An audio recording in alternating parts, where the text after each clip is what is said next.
시작하겠습니다. 494장 만세반성 열리니 내가 들어갑니다. 만세반성 열리니 내가 들어갑니다. 창에 어리상하여 물과 피를 흘린 것 내게 혐되어서 정결하게 하소서. 내가 공을 세우나 은혜가 갚지 못하네. 심히 없이 힘쓰고 눈물 근심 많으나 구속 못할 죄인을 나를 술로 속하네. 빈손 들고 앞에 가 십자가를 붙드네.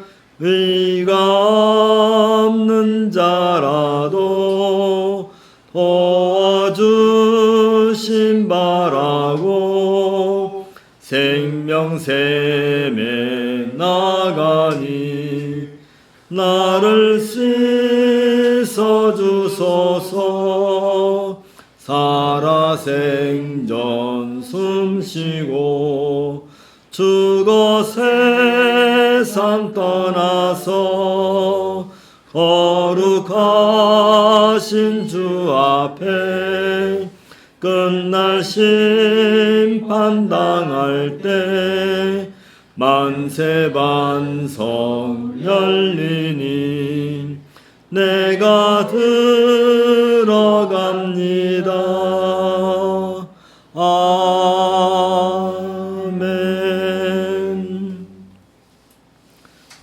드디어 10월 달이 이제 마지막 주간이 되었습니다.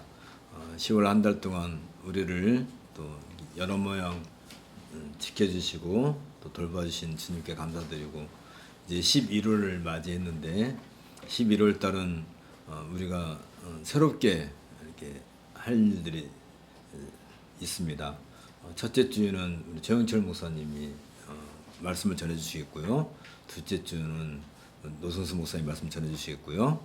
셋째 주에는 준경 군이 그 그린빌에서 설교를 하고 우리가 여기에서 그 설교를 듣는 그런 방식이 진행이 되겠고요.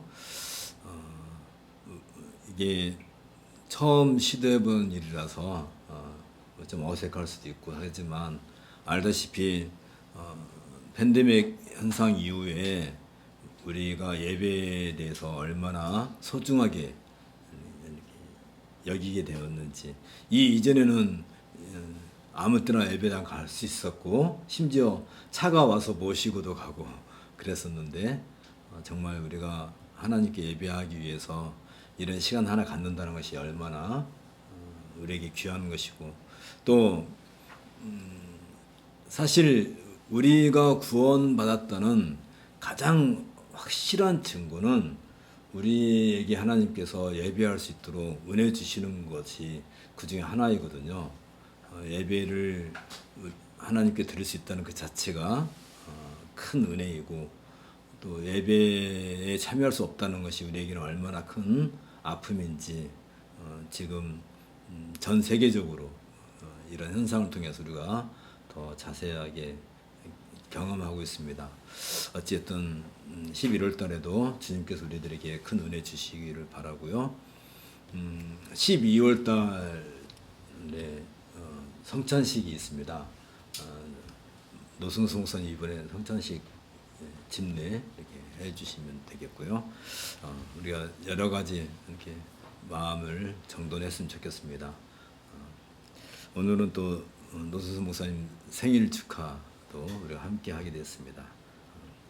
묵상기도하고 예배 시작합니다.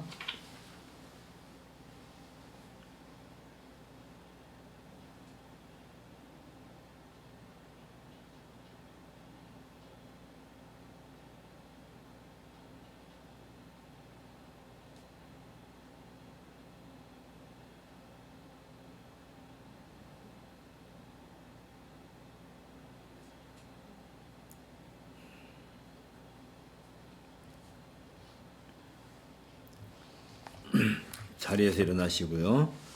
예배 순서 참조하셔서 우리의 마음을 주님께 들어올려 함께 고백합시다.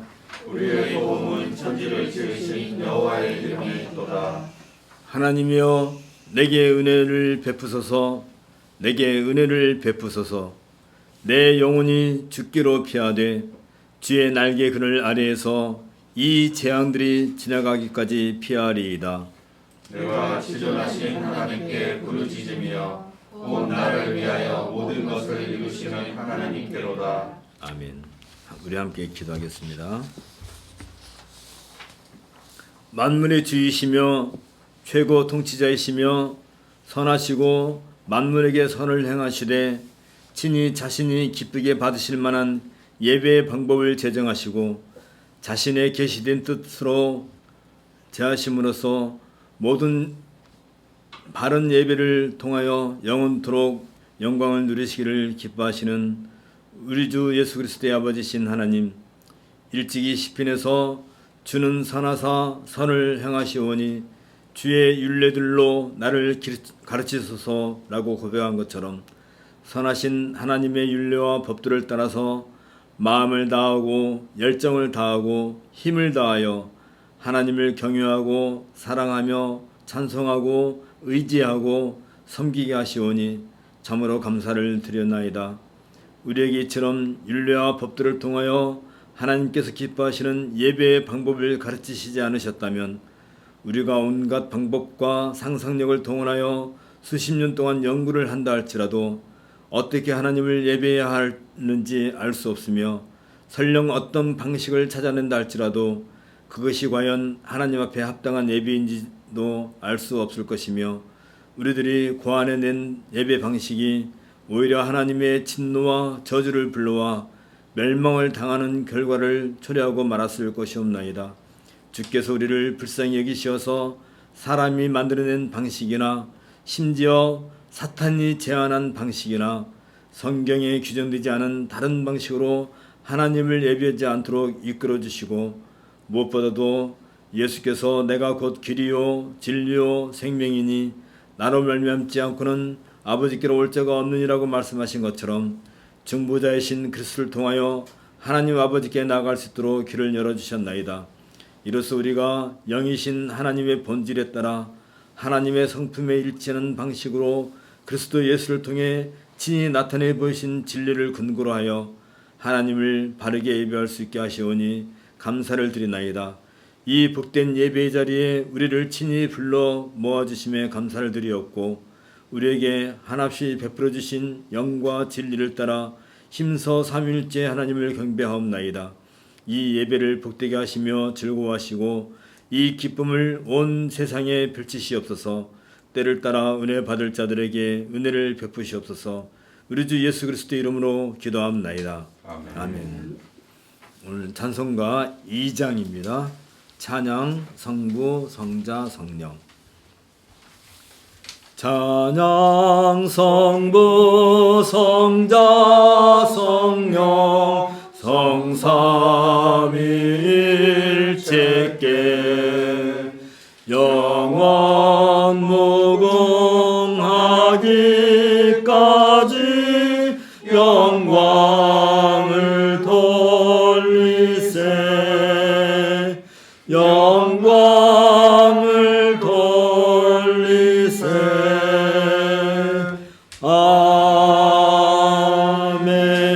아멘. 자리에 앉으시고요. 고백으로 의 부름 마태복음 22장 37절에서 40절에서 봅니다. 예수께서 이르시되 내 마음을 다하고 목숨을 다하고 뜻을 다하여 주 너희 하나님을 사랑하라 하셨으니 이것이 크고 첫째 되는 계명이요 둘째도 그와 같으니 내 이웃을 내 자신같이 사랑하라 하셨으니 이 두 계명이 온 율법과 선지자의 강령이니라. 죄의 고백입니다. 시편 6편 1절과 2절에서 봅니다. 여호와여 주의 분노로 나를 책망하지 마시오며 주의 진노로 나를 징계하지 마옵소서. 여호와여 내가 수척하여 싸우니 내게 은혜를 베푸소서. 여호와여 나의 뼈가 떨리오니 나를 고치소서. 아멘. 죄의 고백을 위한 묵상을 함께 하겠습니다.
사명과 믿음의 응답.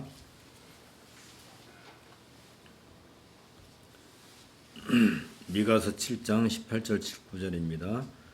주와 같은 신이 어디 있으리이까? 주께서는 죄악과 그 기업에 남은 자의 허물을 사유하시며 인애를 기뻐하심으로 진노를 오래 품지 아니하시나이다. 다시 우리를 불쌍히 여기셔서 우리의 죄악을 발로 할 것이고 우리의 모든 죄를 깊은 바다에 던지시리이다. 아멘. 찬송가 21장입니다. 다 찬양하여라.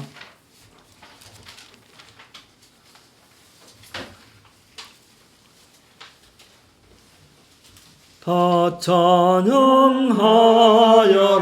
전능왕 창조의 주께 내 혼아 주 찬양 평강과 구원의 주님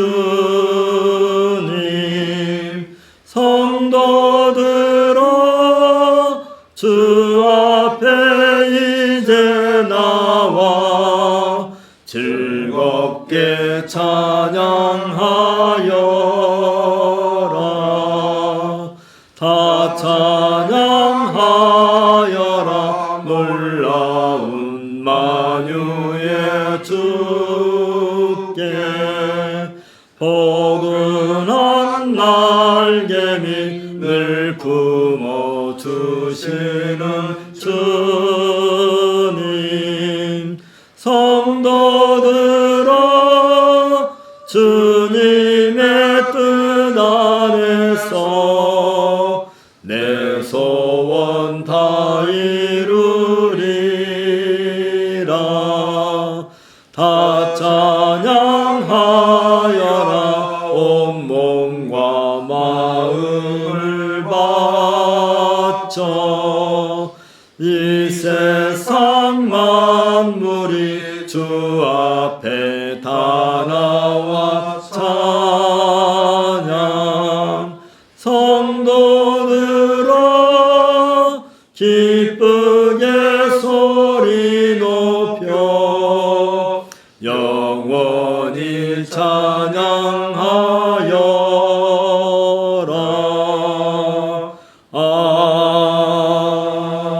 아멘. 오늘 성경 낭독은 민수기 3장 1절부터 26절인데 우리 주님 형제 민수기 3장 1절부터 26절입니다.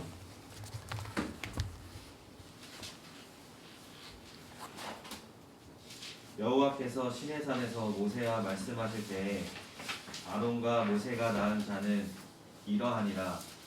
아론의 아들들의 이름은 이러하니 장자는 나답이요 다음은 아비후와 엘르아살과 이다말이니 이는 아론의 아들들의 이름이며 그들은 기름 부음을 받고 거룩하게 구별되어 제사장 직분을 위임받은 제사장들이라. 나답과 아비후는 시내 광야에서 여호와 앞에 다른 불을 들이다가 여호와 앞에서 죽어 자식이 없었으며 엘르아살과 이다말이 그 아버지 아론 앞에서 제사장의 직분을 행하였더라. 여호와께서 또 모세에게 말씀하여 이르시되 레위 지파는 나아가 제사장 아론 앞에 서서 그에게 시종하게 하라. 그들이 회막 앞에서 아론의 직무와 온 회중의 직무를 위하여 회막에서 시무하되 곧 회막의 모든 기구를 맡아 지키며 이스라엘 자손의 직무를 위하여 성막에서 시무할지니 너는 레위인의 아론과 그의 아들들에게 맡기라. 그들은 이스라엘 자손 중에서 아론에게 온전히 맡겨진 자들이니라. 너는 아론과 그의 아들들을 세워 제사장 직무를 행하게 하라. 외인이 가까이 하면 죽임을 당할 것이니라. 여호와께서 모세에게 말씀하여 이르시되 보라, 내가 이스라엘 자손 중에서 레위인을 택하여 이스라엘 자손 중에 태를 열어 태어난 모든 자를 대신하게 하였은즉 레위인은 내 것이라. 처음 태어난 자는 다 내 것이민 내가 애굽 땅에서 그 처음 태어난 자를 다 죽이던 날에 이스라엘의 처음 태어난 자는 사람이나 짐승을 다 거룩하게 구별하였음이니 그들은 내 것이 될 것임이니라. 나는 여호와이니라. 여호와께서 시내 광야에서 모세에게 말씀하여 이르시되 레위 자손을 그들의 조상의 가문과 종족을 따라 계수하되 1개월 이상 된 남자를 다 계수하라. 모세가 여호와의 말씀을 따라 그 명령하신 대로 계수하니라. 레위의 아들들의 이름은 이러하니 게르손과 고핫과 무라리요. 게르손의 아들들의 이름은 그들의 종족대로 이러하니 림니와 시므이요. 고핫의 아들들은 그들의 종족대로 이러하니 아므람과 이스할과 헤브론과 우시엘이요. 무라리의 아들들은 그들의 종족대로 말리와 무시이니 이는 그의 종족대로 된 레위인의 조상의 가문들이니라. 게르손에게서는 림니 종족과 시므이 종족이 났으니 이들이 곧 게르손의 조상의 가문들이라. 계수된 자 곧 1개월 이상 된 남자의 수효 합계는 7,500명이며 게르손 종족들과 성막 뒤쪽 서쪽에 곧 서쪽에 진을 칠 것이요. 라헬의 아들 엘리아삽은 게르손 사람의 조상의 가문의 지휘관이 될 것이며 게르손 자손이 회막에서 맡은 일은 성막과 장막과 그 덮개와 회막 휘장문과 뜰의 휘장과 및 성막과 제단 사방에 있는 뜰의 휘장문과 그 모든 것을 쓰는 줄들이니라. 이는 주님의 말씀입니다. 하나님께 감사를 드립니다. 연보 및 찬송을 하겠습니다. 68장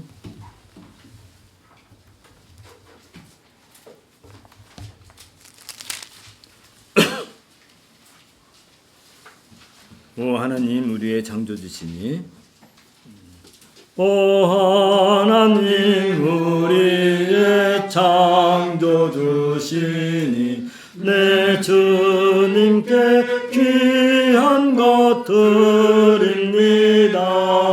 내 주께만 엎드려 경배드리며 내 주의 이름 높이 찬양하네.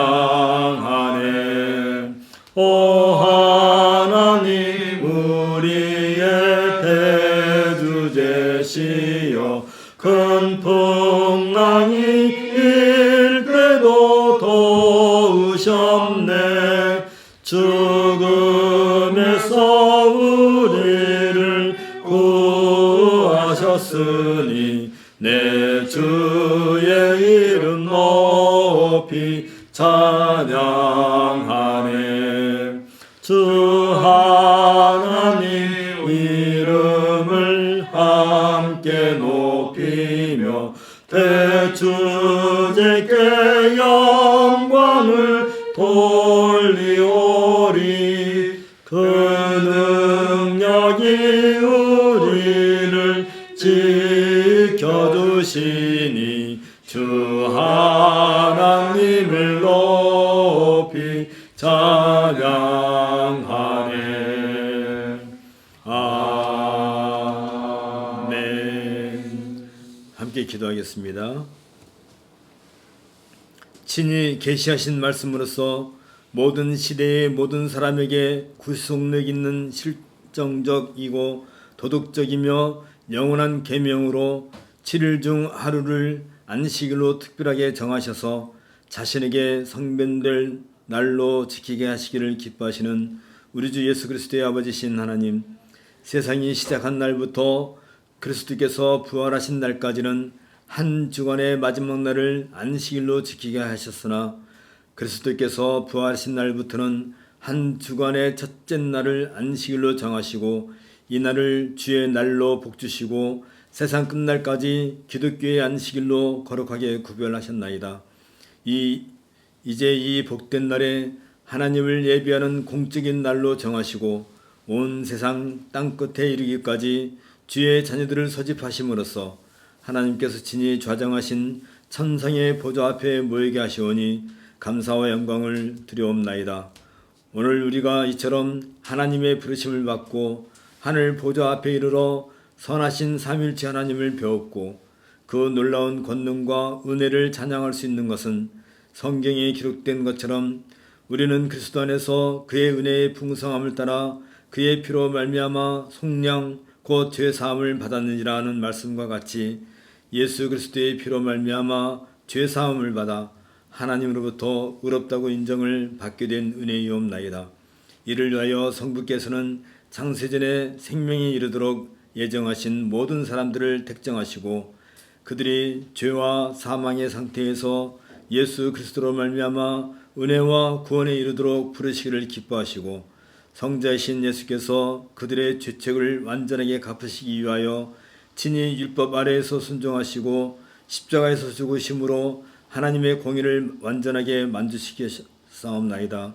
이 모든 일이 순전히 그리스도의 공로 안에서 거저 베풀어 주신 은혜로서 이루어진 일이며 무엇보다도 주의 자녀들을 영광스럽게 되도록 하기 위하여 사랑을 베풀어 주시며오니 이에 감사를 드려옵나이다.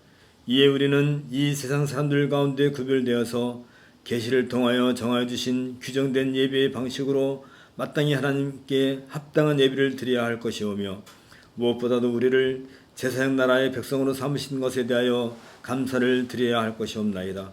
이것이 우리 인생의 근본이며 인생의 목적임을 또한 고백하나이다. 그럼에도 불구하고 사람의 제한된 지식과 환경적인 영향 아래에서 사람들이 스스로 정한 방식으로 예배의 형식을 만들고 이러한 잘못되고 저주받을 수밖에 없는 방식을 따라 자신들의 열정을 다 쏟아붓는 일들이 여전히 사라지지 않고 있나이다. 심지어 설교 시간에 거짓 복음을 전하며 사람들의 감정을 자극하고 그것이 마치 하나님의 이름을 높이는 것처럼 위선을 피우는 자들이 있사오며 그리스도의 순결하고 복된 살과 피를 자신들의 배를 채우기 위해 악용하는 거짓 교회와 가짜 목사들이 그리스도의 몸된 교회를 처참하게 짓밟고 무너뜨리고 있는 것을 보옵나이다. 주여 우리를 불쌍히 여겨주시고 이러한 유혹에 우리들이 휩싸이지 않고 담대하게 복음을 따라 그리고 주께서 친히 말씀으로 계시하신 방식을 따라 삼위일체 하나님을 올바르게 경배하며 참된 교회의 표지를 높이 드러낼 수 있도록 은혜를 베풀어 주옵소서. 전능하시고 자비로우신 우리 아버지신 하나님, 이제 그리스도 예수께서 몸된 교회의 머리가 되시는 복음 시대에는 기도나 경건한 예배의 그 어떤 요소도 특정한 장소에 매이지 않으며 특정한 장소를 향해 드리지도 않으며 하나님은 어디에서나 영과 진리로 드리는 예배를 기뻐하시나이다.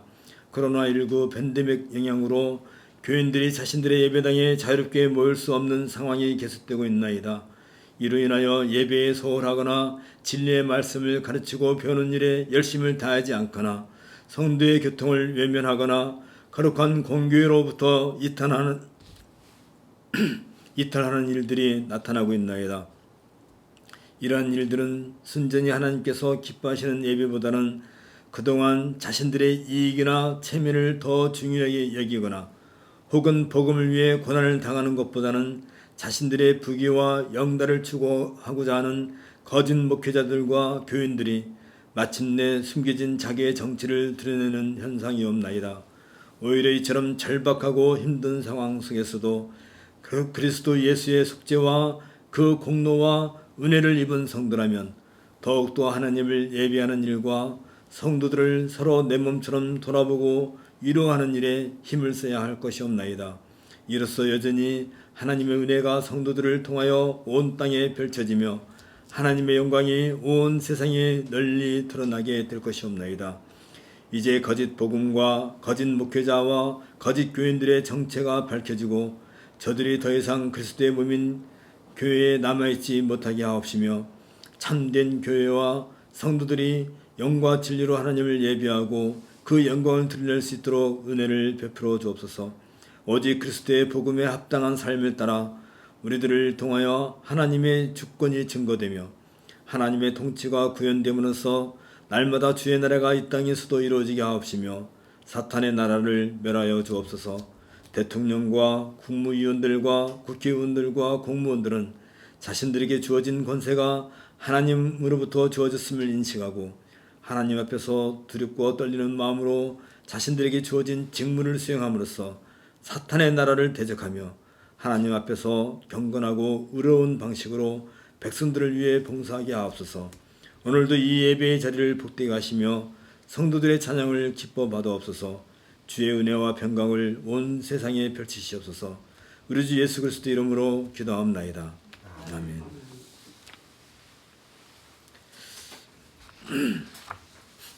오늘은 옥중서신 강의 39번째입니다. 빌립보서 1장 12절부터 30절을 가지고 복음의 진부를 위해 존재하는 교회는 제목으로 함께 말씀을 나누고자 합니다.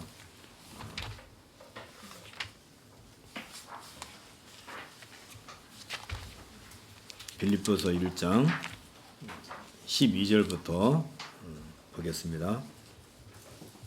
형제들아, 내가 당한 일이 도리어 복음 전파에 진전이 되는 줄을 너희가 알기를 원하노라. 이러므로 나의 매임이 그리스도 안에서 모든 시일의 안과 그 밖에 모든 사람에게 나타났으니 형제 중 다수가 나의 매임으로 말미암아 주 안에서 신뢰함으로 겁없이 하나님의 말씀을 더욱 담대히 전하게 되었느니라. 어떤 이들은 투기와 분쟁으로, 어떤 이들은 착한 뜻으로 그리스도를 전파하나니 이들은 내가 복음을 변증하기 위하여 세우심을 받은 줄 알고 사랑으로 하나 그들은 나의 매임에 괴로움을 더하게 할 줄로 생각하여 순수하지 못하게 다툼으로 그리스도를 전파하느니라. 그러면 무엇이냐? 거칠어로 하나 참으로 하나 무슨 방도로 하든지 전파되는 것은 그리스도시니 이로써 나는 기뻐하고 또한 기뻐하리라. 이것이 너희의 간구와 예수 그리스도의 성령의 도우심으로 나를 구원에 이르게 할 줄 아는 고로 나의 간절한 기대와 소망을 따라 아무 일에든지 부끄러워하지 아니하고 지금도 전과 같이 온전히 담대하여 살든지 죽든지 내 몸에서 그리스도가 존귀하게 되게 하려 하나니 이는 내게 사는 것이 그리스도니 죽는 것도 유익함이라. 그러나 만일 육신으로 사는 이것이 내 일의 열매일진데 무엇을 택해야 하는지 나는 알지 못하노라. 내가 그 둘 사이에 끼었으니 차라리 세상을 떠나서 그리스도와 함께 있는 것이 훨씬 더 좋은 일이라. 그렇게 하고 싶으나 내가 육신으로 있는 것이 너희를 위하여 더 유익하리라. 내가 살 것과 너희 믿음의 진보와 기쁨을 위하여 너희 무리와 함께 거할 이것을 확실히 아노니 내가 다시 너희와 같이 있으므로 그리스도 예수 안에서 너희 자랑이 나로 말미암아 풍성하게 하려 함이라. 오직 너희는 그리스도의 복음에 합당하게 생활하라. 이는 내가 너희에게 가보나 떠나 있으나 너희가 한 마음으로 서서 한 뜻으로 복음의 신앙을 위하여 협력하는 것과 무슨 일이든지 대적하는 자들 때문에 두려워하지 아니하는 이 일을 듣고자 함이라. 이것이 그들에게는 멸망의 증거요 너희에게는 구원의 증거니 이는 하나님께로부터 난 것이라. 그리스도를 위하여 너에게 은혜를 주신 것은 다만 그를 믿을 뿐 아니라 또한 그를 위하여 고난도 받게 하려 함이니라 하심이라. 너희에게도 그와 같은 싸움이 있으니 너희가 내 안에서 본 바요 이제도 내 안에서 듣는 바니라. 아멘. 바울이 감옥에서 빌립보서 본문을 전개하는 과정에서 재판을 기다리고 있는 자신의 상황을 첫 번째 주제로 언급하고 있는 이유는 바울을 염려하고 있는 빌립보 성도들로 하여금 위로와 확신을 주기 위함으로 보입니다. 바울은 여기에서 자신의 구금이 복음과 교회 그리고 바울 자신에게 어떤 영향을 주었는가를 소상히 밝히고 있습니다. 비록 바울은 자신이 감옥에 매여 있다 할지라도 복음은 결코 매일 수 없으며 자신이 매여 있는 로마에서 오히려 복음의 진보가 크게 나타나고 있는 상황을 보여줌으로써 빌립보에서도 지속적인 복음의 진보가 나타나기를 기대하고 있습니다. 여기 빌립보서 1장 12절부터 14절을 통해서 볼 때 복음의 진보가 계속되고 있는 것을 우리는 확인할 수 있습니다. 그동안 바울은 예루살렘에서 로마 군대에 의해 구금되어 가이사라로 옮겨진 후 그곳에서 2년이 넘도록 옥에 구금되어 있다가 로마에 와서 또다시 2년 가까이 구금 생활을 하고 있었습니다. 이처럼 자유롭지 못한 바울의 상황을 알고 있는 빌립보 성도들에게는 커다란 염려가 되었을 것입니다. 그 가운데 일부는 바울이 선포한 주 예수 그리스도가 로마의 신으로 숭배되고 있는 가이사보다 약한 것이 아닌가 하는 패배의식을 가질 수도 있었을 것입니다. 때문에 바울은 진정한 만유의 주이시며 그리스도 예수의 사도인 자신이 이 세상의 주로 자처하는 로마 황제의 병사들에 의해 비록 자신의 육체가 구금되어 있다 할지라도 그것은 패배가 아니며 오히려 승리를 위한 것임을 먼저 알리고 있는 것입니다. 또한 자신이 매여 있는 상태가 됨으로써 복음 선포가 불가능할 것이라고 여기고 있는 몇몇 빌립보 성도들에게 오히려 자신의 매임이 복음의 진보를 가져왔음을 밝혀주고 있습니다. 여기 12절에 형제들아 나의 당한 일이 도리어 복음의 진보가 된 줄을 너희가 알기를 원하노라 라고 바울이 말하고 있는데 여기서 바울은 빌립보 성도들을 가리켜서 형제들이라고 부르고 있는데 이것은 예수 그리스도에 대한 믿음과 하나님의 뜻을 행함에서 서로 밀접하게 애정으로 연결된 가족임을 의미하고 있습니다. 심지어 바울은 그릇된 동기로 그리스도를 전하는 이들에 대해서도 형제들이라고 부르고 있는데 비록 그 동기에 대해서는 유감스럽다 할지라도 그들을 거부하지 않았음을 여기에서 보여주고 있습니다. 바울이 당한 일, 곧 로마에 구금되어 있는 일이 혹시라도 복음의 진보에 손상을 가져다 줄지 모른다는 우려와 더불어서 빌립보 교회 성도들로 하여금 바울의 신변에 대하여 염려하게 만들었을 것입니다. 하지만 그러한 소문과는 달리 실제로는 다른 때보다 그 이상으로 복음이 널리 퍼져나가고 있었습니다. 바울의 고난과 매임이 복음의 대의 명분에 손상을 입히기보다는 실질적으로는 도움을 가져다 주었고 복음의 침체를 가져오기보다는 오히려 복음의 진보를 이루고 있었던 것입니다. 여기서 이 진보라는 단어는 공병대가 길을 개척함으로써 원활하게 군대가 전진하는 것을 묘사하는 말로써 바울은 자신의 매임이 오히려 복음의 진보를 일으키는 결과를 가져왔음을 확신하고 있습니다. 바울은 매여 있었으나 하나님의 말씀은 매여 있을 수 없었습니다. 바울은 비록 구금된 상태로 로마에 들어왔으나 그것은 실제로 복음이 로마에 진군한 것과 같았습니다. 이와 관련해 바울은 다음과 같이 논증해주고 있습니다. 그 첫 번째는 바울은 자신이 정치적인 죄를 저질러서 구금된 것이 아니라 예수를 주요 그리스도라고 증거하기 위해서 구금되었다고 말하고 있습니다. 여기 13절에서 이러므로 나의 매임이 그리스도 안에서 온 시위대 안과 기타 모든 사람에게 나타났으니 라고 밝히고 있는데 무엇보다도 바울은 자신을 둘러싸고 있는 불신자들이 어떻게 복음 안에서 변화되고 있는가를 그 증거로 말하고 있습니다.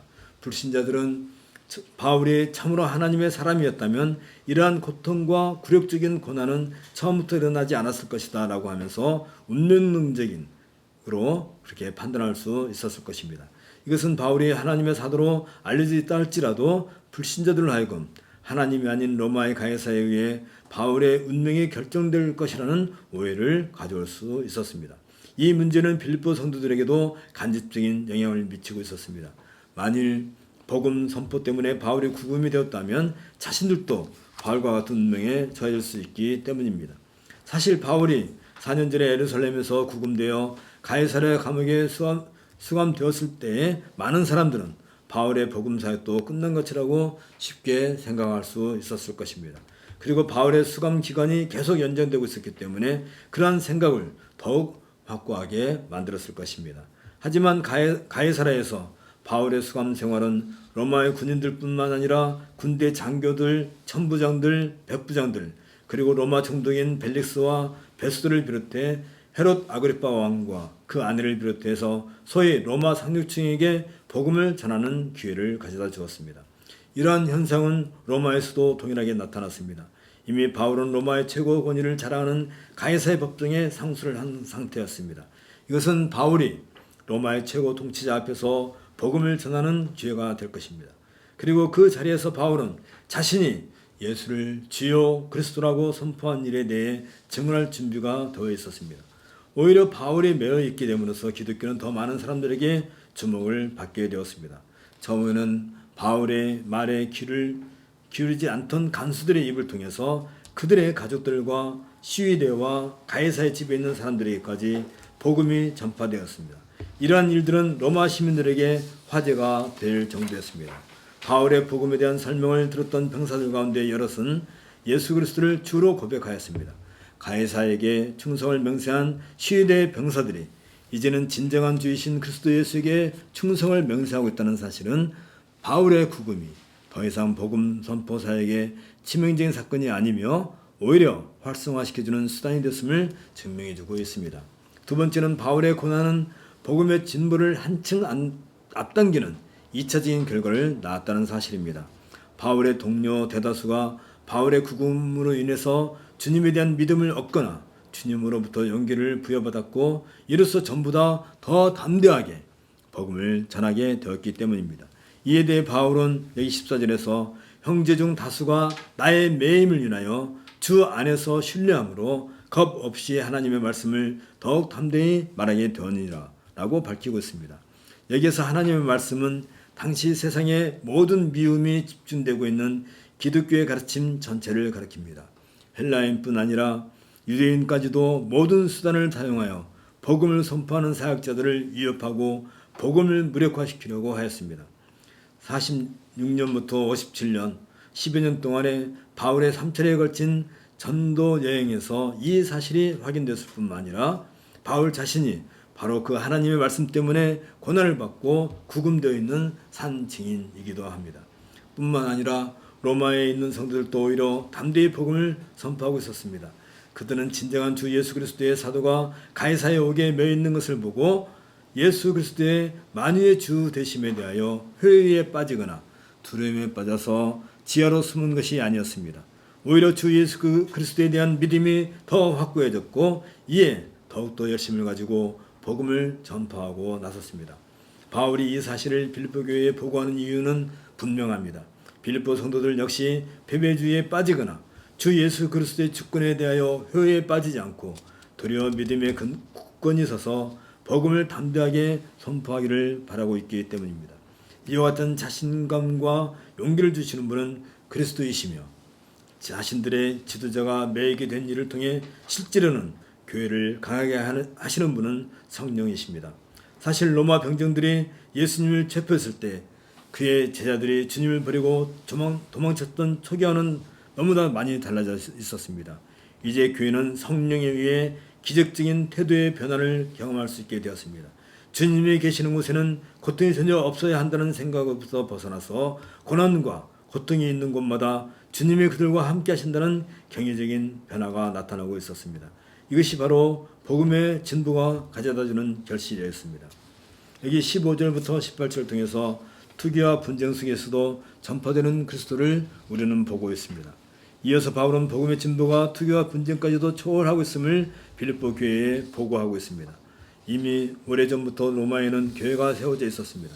바울이 로마에 이르게 되자 로마 교회 성도들 중 일부가 두 부류로 갈라지게 되었는데 한 부류는 바울의 매임에 대해 같은 통지의식을 가지고 있었습니다. 다른 한 부류는 그와는 달리 바울에 대해 투기와 분쟁의 마음을 가지고 있었습니다. 전자와 같이 바울을 향해 착한 마음과 산을 가지고 있는 사람들은 사도 바울이 하나님부터 복음에 대해 충분한 변증을 하라는 명령을 받았음을 알고 자신들의 열정적인 전도로 말미암아 바울이 더 빨리 그리고 좀 더 자주 복음을 변호하기 위해 법정에 서게 된다면 그것이 선한 결과를 낳을 것이라는 기대를 가지고 있었습니다. 따라서 이들은 담대하고 열심히 복음을 증거했습니다. 이로써 그들은 바울에게 복음을 변호할 수 있는 공개 토론의 기회가 주어지기를 바라고 있었습니다. 이런 점에서 이 사람들은 이해와 협력의 정신으로 바울과 함께 일하고 있는 것으로 바울에 의해서 평가되었습니다. 반면에 다른 한 부류는 당시 로마 정부가 기독교를 아직 합법적인 종교로 인정하지 않고 있다는 정치적인 배경을 이용하여 활동이 자유롭지 않은 바울에게 정치적인 압박을 더 가중시키기 위한 방법으로 복음을 전하고 있었습니다. 이들은 복음을 전함에 있어서 로마 정부의 기독교에 대한 관심을 부정적으로 보이게 하기 위해서 예수를 주와 그리스도라고 더 열심히 전파했습니다. 이들은 로마 당국이 이 복음 전파를 로마의 신들에 대항하는 비합법적인 종교로 판단하게 만들고 예수 그리스도만 주라고 전파하는 기독교를 가이사와 로마 제국에 대한 정치적인 반역 행위로 판단하게 하려는 빌미를 제공하려는 것에 그 목적을 두고 있었습니다. 하지만 바울에게 있어서 이러한 현상까지도 오히려 복음의 진보로 이해되었습니다. 이에 대해 바울은 여기 18절에서 그러면 무엇이뇨? 외모로 하나 참으로 하나 무슨 방도로 하든지 전파되는 것은 그리스도시니 이로써 내가 기뻐한다고 말하고 있습니다. 바울이 이렇게 자신에 대해 투기하며 경쟁하는 마음을 가지고 있는 사람들이 복음을 전파하는 것에 대해 기뻐하고 관영하는 자세를 보일 수 있었던 것은 복음 선포 행위를 그리스도 중심으로 보고 있음을 보여주고 있습니다. 이처럼 자기 중심적이 아니고 그리스도 중심적인 바울의 사상은 에베소 1장 20절부터 21절에 있는 것처럼 나의 간절한 기대와 소망을 따라 아무 일이든지 부끄러워하지 아니하고 지금도 전과 같이 온전히 담대하여 살든지 죽든지 내 몸에서 그리스도가 존귀하게 되려 하려 하나니 이는 내게 사는 것이 그리스도니 죽는 것도 유익함이라는 그의 말에서도 확인되고 있습니다. 바울이 이러한 일까지 빌립보 교회에 보고하고 있는 이유는 분명합니다. 이러한 일은 비록 바울에게만 나타난 일이 아니었기 때문입니다. 동시에 아무리 그리스도를 전파한다고 하며 그 명분은 아무런 문제가 없다 할지라도 그 안에 담겨있는 복음 전파의 동기가 악하다는 것은 결코 바람직하지 않음을 강조하기 위함이기도 합니다. 순수하지 못한 동기는 결코 바울을 기쁘게 하지는 못했습니다. 단지 바울이 기뻐하는 것은 그들의 불순한 동기에도 불구하고 복음이 전파되고 있다는 그 사실이었습니다. 이것은 빌립보 교회 안에 있는 경쟁심으로 말미암은 내분의 위기와 관련해 바울이 이를 염두에 두고 있는 것으로 보입니다. 빌립보 교회를 섬기는 지도자들이 외형적으로는 교회를 세우고 유하는 것처럼 보인다 할지라도 그들의 내면에 혹시라도 다른 지도자들에 대한 투기와 경쟁심을 가지고 있다면 결코 용납된 일이 아니기 때문이기도 합니다. 여기 19절부터 26절에서는 복음의 진부를 위해 존재하는 빌립보 교회의 어떤 존재적인 사명에 대해서 바울이 잘 말해주고 있습니다. 앞에서 그리스도가 전파되고 있기 때문에 기쁘다고 한 바울은 또 다른 이유 때문에 또한 기뻐하리라 라고 말하고 있는데 그것은 빌립보 성도들의 간구와 성령의 도우심으로 자신이 로마의 옥에서 석방될 것이라는 확신을 가지고 있기 때문입니다. 바울은 다가오는 재판을 기다리고 있는 중이지만 이것이 너희의 간구와 예수 그리스도의 성령의 도우심으로 나를 구원에 이르게 할 줄 아는 고로 역시 기뻐하고 있다고 말하고 있습니다.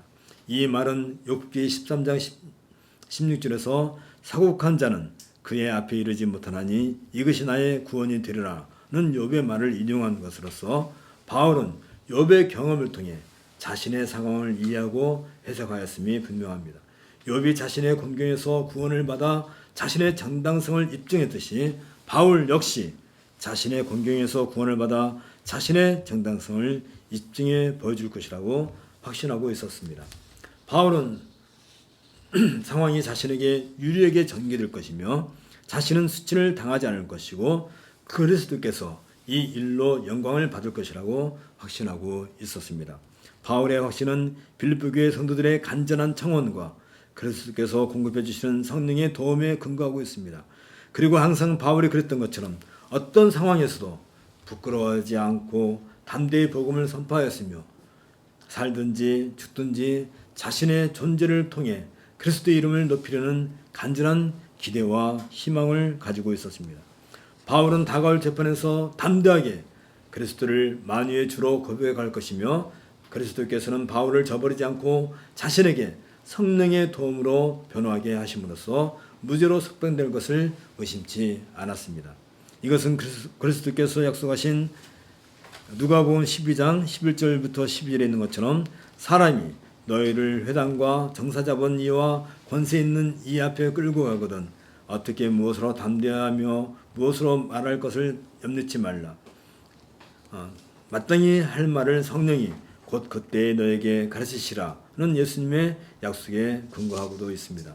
때문에 바울은 나의 간절한 기대와 소망을 따라 아무 일에든지 부끄럽지 아니하고 오직 전과 같이 이제도 온전히 담대하여 살든지 죽든지 내 몸에서 그리스도가 존귀히 되게 하려 하나니 이는 내게 사는 것이 그리스도니 죽는 것도 유익함이라 라고 여기서 담대히 말하고 있습니다.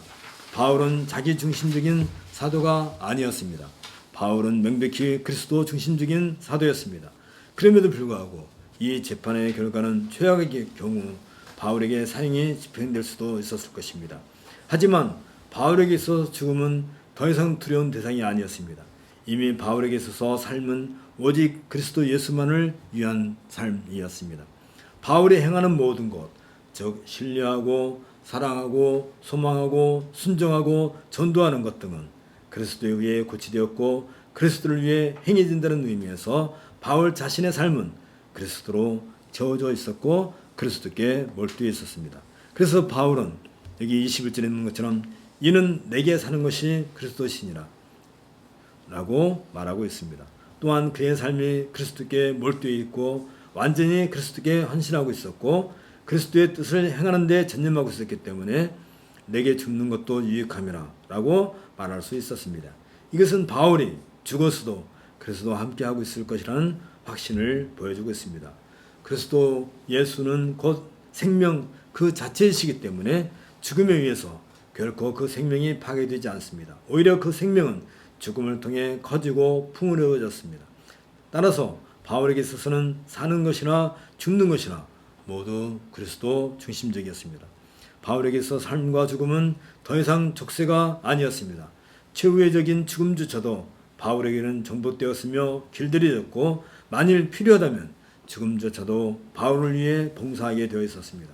오히려 바울은 내가 그 둘 사이에 끼어 있으니 차라리 세상을 떠나서 그리스도와 함께 있는 것이 훨씬 더 좋은 일이라고 말할 정도로 자신이 죽어서 그리스도와 함께 있는 것을 더 소망하고 있었습니다. 만일 바울에게 이 영광된 죽음과 삶 사이에서 선택을 한다면 기꺼이 죽음을 선택했음이 확실합니다. 그러나 바울은 여기 22절에서 그러나 만일 육신으로 사는 이것이 내 일의 열매일진데 무엇을 택해야 하는지 나는 알지 못하노라 라고 신중하게 말하고 있는 것처럼 기꺼이 죽음 대신에 삶을 선택하고 있습니다. 그 이유는 오직 하나입니다. 자기 자신을 위한다면 기꺼이 죽음을 선택하겠지만 빌립보 교회 성도들을 위해서라면 그 죽음조차도 포기하겠다는 것이 바울이었습니다.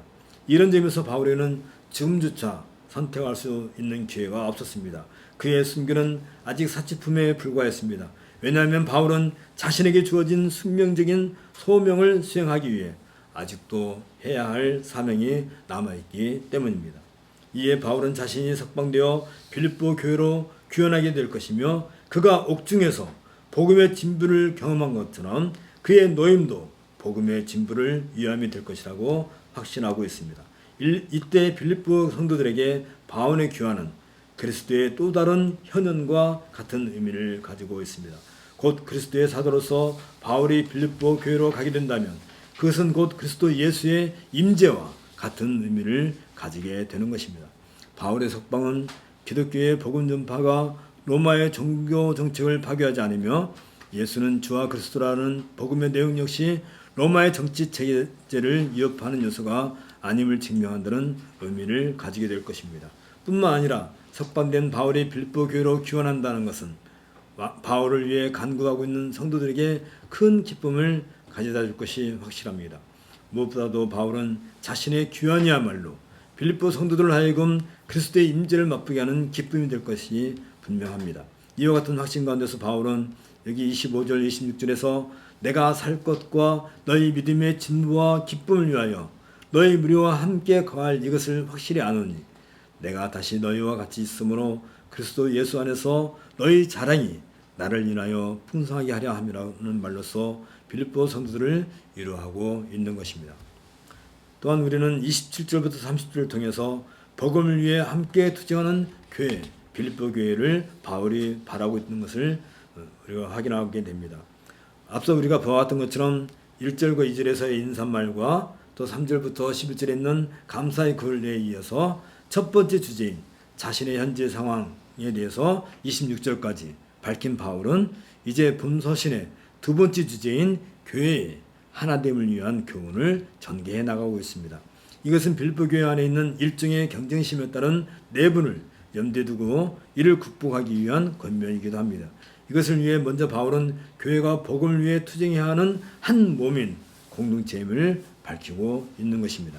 앞서 바울은 삶과 죽음에 대한 긴박한 내용을 제시하면서 이 둘 사이에서 망설이는 긴장을 풀고 이제 전적으로 그리스도 중심의 삶을 지향할 것을 제시한 바 있습니다. 이에 바울은 빌립보 성도들에게 여기 27절에서 오직 너희는 그리스도 복음에 합당하게 생활하라고 자신의 소망을 밝히고 있습니다.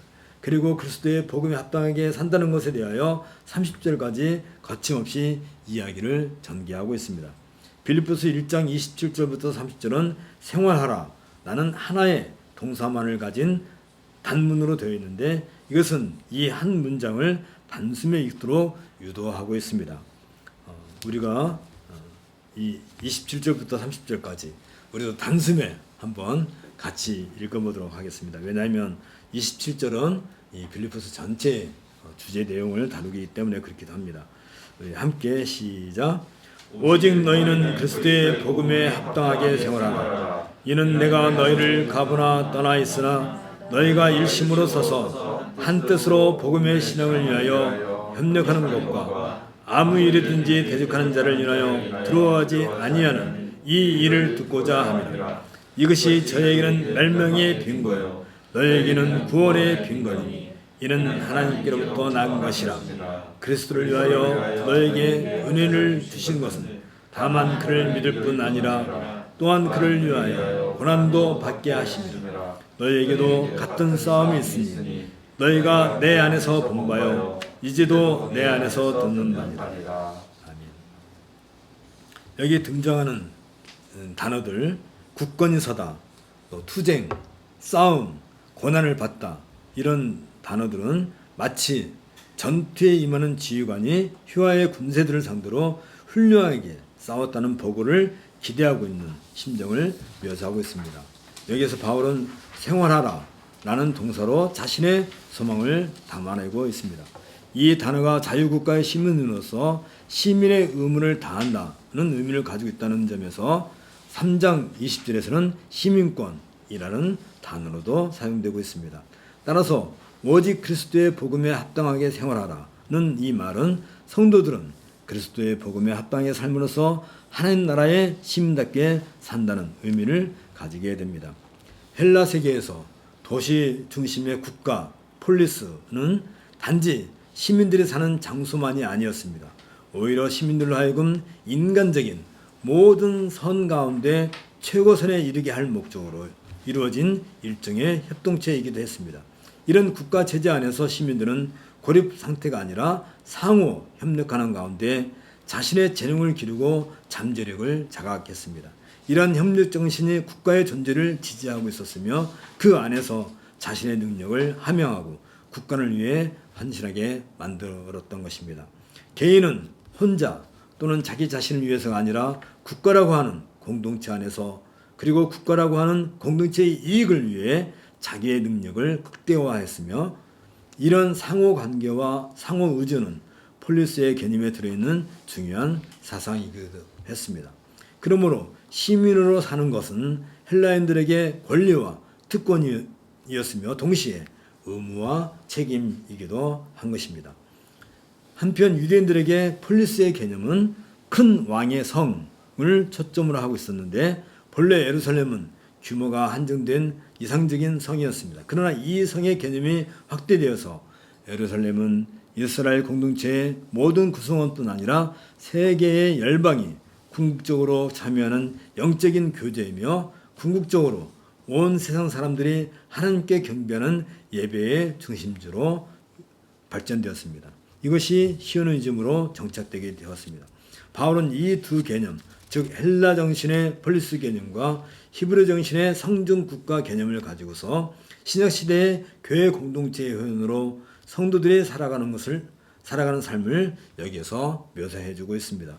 이로써 신약의 성도들은 그리스도를 구주로 선포하는 복음을 통해 하늘에 있는 예루살렘 성의 시민이 되고 영적인 친교의 파트너가 되며 새로운 공동체인 교회의 구성원이 되는 것입니다.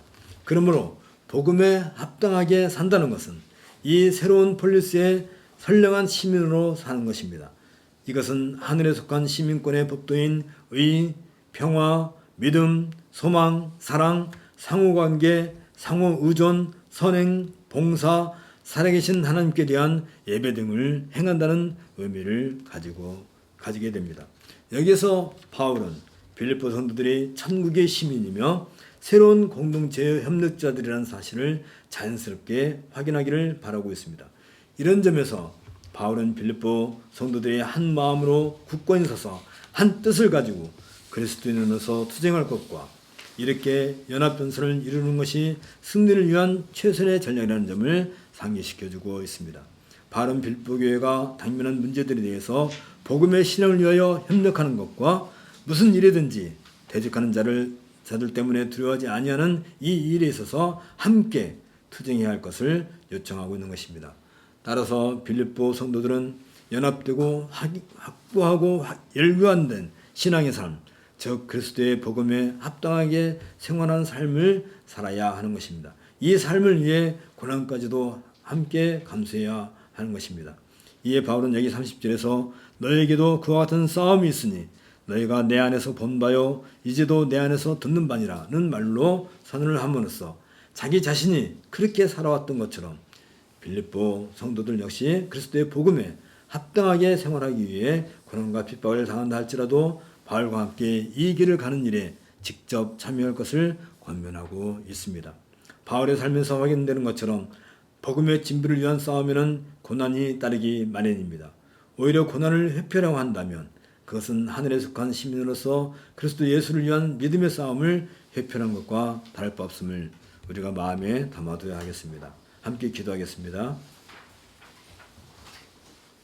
일찍이 사도들을 통해서 성경 66권을 계시의 말씀으로 교회에 주시고 그 계시의 말씀이 설교자를 통하여 바르게 선포되어 귀로 듣게 하시고 또한 성만찬을 통하여 먹고 마시게 하심으로써 모든 믿는 자들에게 믿음의 진보와 그로 인해 기쁨을 누리게 하시는 우리 주 예수 그리스도의 아버지신 하나님, 오로지 사도들을 통해 주어진 성경을 따라 복음의 순수한 교리를 선포하는 일과 그리스도에 의해 세워진 성례를 순수하게 이행하는 일과 교회의 가르침으로 인해 죄를 징벌하는 일을 참된 교회의 표지로 삼고서 예부터 지금까지 그리고 앞으로도 이 땅에 참된 교회를 세워가게 하시오니 감사를 드리나이다.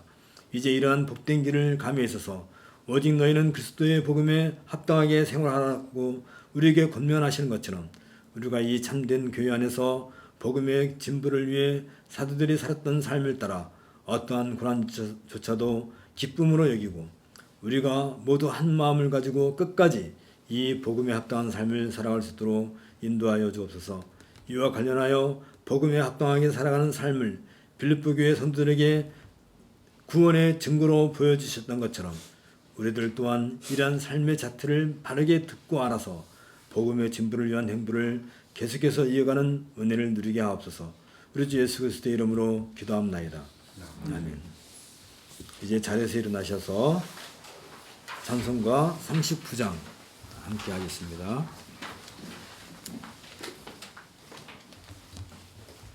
주 은혜를 받으려 모인 성도들, 주 은혜를 받으려 모인 성도들, 주 크신 뜻 깨닫게 하옵소서.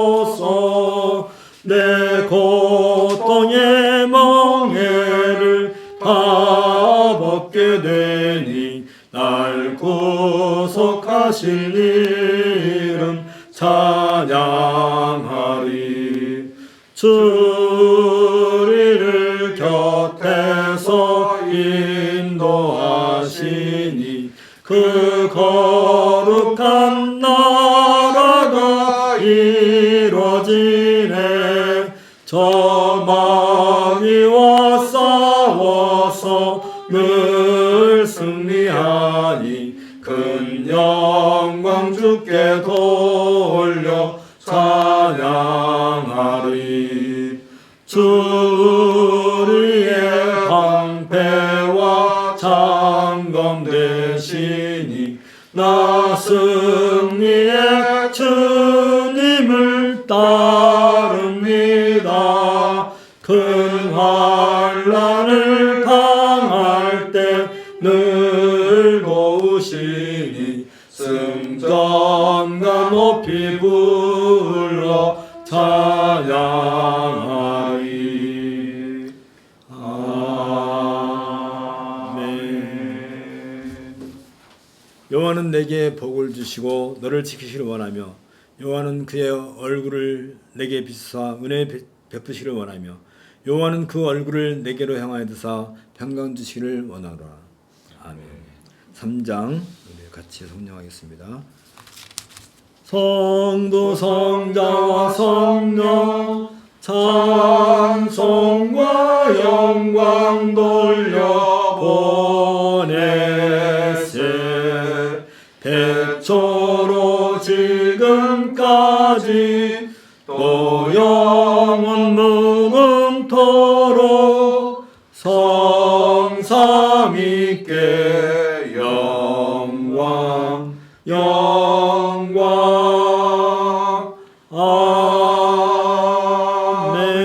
아멘. 묵상 기도하고 예배 마칩니다.